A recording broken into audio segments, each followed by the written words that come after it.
No sé si ustedes escucharon en estas últimas semanas, en estos últimos días, es como que todo el mundo tiene gripe, incluso en las guardias de los hospitales, escuchamos hablar de gripe A, de gripe B. ¿Esto es así o es solo una sensación? Afirman que los síntomas son muy fuertes. Vamos a hablar y vamos a ir directamente a la fuente. Tenemos ya en contacto a la doctora Romina Cueso, que es directora de Epidemiología del Ministerio de Salud Pública de Tucumán. Doctora, buen día. Ana Pedraza para La Tucumana la saluda. Buen día, Ana, ¿cómo estás? ¿Cómo le va? Bueno, justamente decía antes de presentarla, el tema gripe. ¿Es una sensación o es así? Que hay muchos casos, tanto de influenza A, influenza B. Sí, bueno, nosotros hemos notado, como ustedes saben, nosotros hacemos un seguimiento semanal Sí. de diferentes indicadores epidemiológicos y sí llama la atención desde hace aproximadamente 2 o 3 semanas un aumento en la notificación de casos de enfermedad tipo influenza, que es lo que conocemos habitualmente como gripe. Sí. ¿Sí? Lo que se ha detectado es un aumento en las notificaciones en los diferentes grupos de edad. A veces esto puede ser más evidente en los más pequeños, en los niños, pero en general hemos visto aumentos de casos independientemente de la edad, digamos. Y esto, dentro también de lo que corresponde a la vigilancia epidemiológica, también hacemos un seguimiento de los resultados de algunas personas que acceden a la toma de muestra para el estudio virológico, digamos.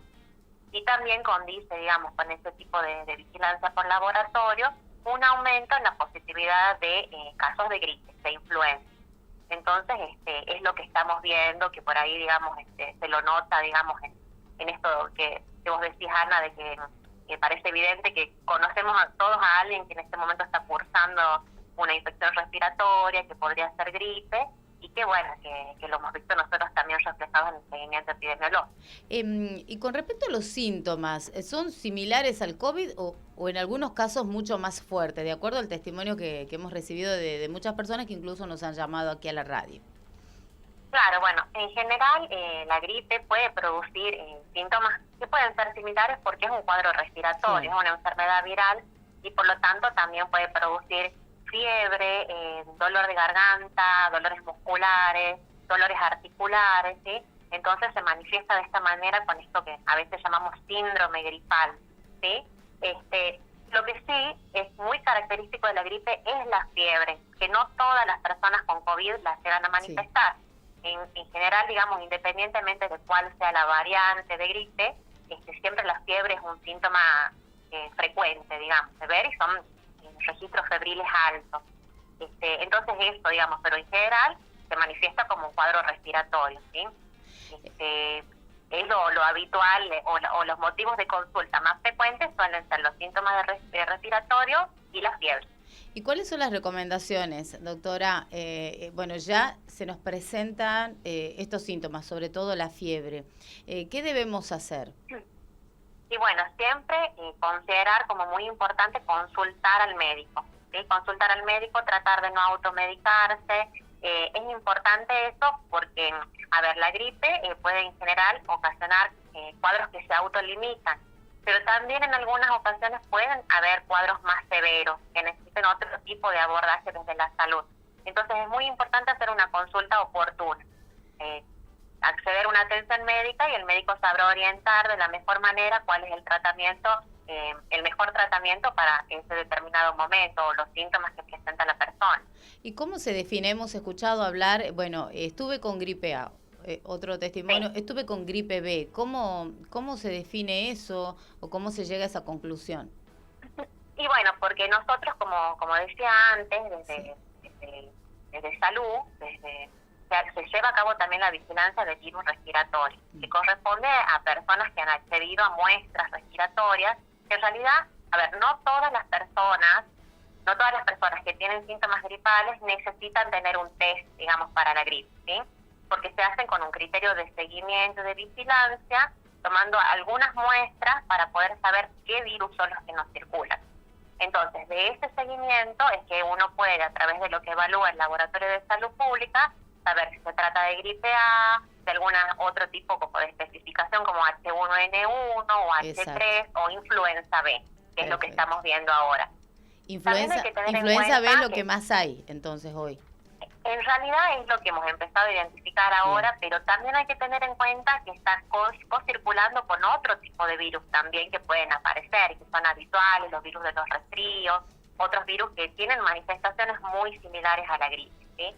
Entonces, esto es importante porque más allá del resultado específico de si es influenza A o influenza B, lo más importante es el abordaje terapéutico, que no va a cambiar demasiado por tratarse de un virus, pero sí, digamos, de la evaluación clínica de cada persona. Por eso es importante que hagan consulta al médico y no se automediquen. No a la automedicación, como se dice siempre. Doctora, ¿se mantiene el síndrome febril inespecífico? ¿Qué significa esto? Bueno, el síndrome febril inespecífico es un grupo de síntomas en los que también aparece la fiebre como uno de los síntomas más importantes, que puede acompañarse de una repercusión en el cuerpo con dolores musculares, cefalea, artralgia, y que generalmente engloba patologías que no están relacionadas con síntomas respiratorios, más dirigido a la vigilancia de algunas enfermedades, como las enfermedades transmitidas por mosquitos. Entonces, esto también nos pone en alerta ante la consulta, si tenemos una persona que consulta por un síndrome febril sin síntomas respiratorios, más aún si reunimos algunos otros elementos, como por ejemplo que haya viajado, algún lugar donde haya circulación de estas enfermedades transmitidas por mosquitos. Entonces, eso nos pone en alerta para la vigilancia de estas arbovirosis, entre las cuales está el dengue, por ejemplo. Le iba a preguntar justamente, ¿cuál es la situación aquí en nuestra provincia, particularmente si hablamos de dengue? Sí, nosotros no tenemos casos confirmados. No tenemos casos confirmados de dengue, a pesar de eso se mantiene la vigilancia. ¿Por qué? Porque ya por la época del año, por la circulación de personas y el intercambio de viajeros con diferentes países como Brasil, por ejemplo, que sí tiene casos de dengue, nos pone en riesgo de la introducción o la aparición de casos importados de la enfermedad, ¿sí? Entonces, los efectores de salud están alertados y saben que ante la presencia de personas que tengan síntomas febriles, eso no corresponde a un cuadro respiratorio como a la gripe. En este caso, digamos, se los estudia, entran como sospechosos, sobre todo si reúnen el criterio del antecedente de viaje en este momento, y entran como sospechosos para el estudio de enfermedades como el dengue. Perfecto, y a estar alertas, porque el dengue es una lucha entre todos, ¿no? Lo que tenemos en casa y manos a la obra. Destacar esto también, ¿no? Lo que decíamos recién, de que no hay que minimizar los síntomas, sobre todo cuando hay fiebre, y es importante hacer consultas, ¿sí? Volviendo al tema, por ejemplo, de los síntomas respiratorios, es muy común que las personas tomen antibióticos, ¿sí? Es importante decir que en general, cuando se refiere a cuadros de causa viral, no están indicados los antibióticos, y a veces lo único que hacemos es tomar una conducta que no es apropiada y sumar a otro impacto mucho mayor, como la resistencia a los antimicrobianos, que bueno, que eso vemos, digamos, en general que está creciendo en el país y en el mundo. Entonces siempre consultar ante la presencia de síntomas para definir con el profesional de salud cuál es el tratamiento más adecuado. Doctora, muchas gracias por este contacto, por estos consejos para todos los tucumanos. Muchas gracias, Ana. Hasta luego. Hasta luego. La doctora Romina Cueso, que es directora de epidemiología del Ministerio de Salud Pública de Tucumán, aquí en La Tucumana en Mañana.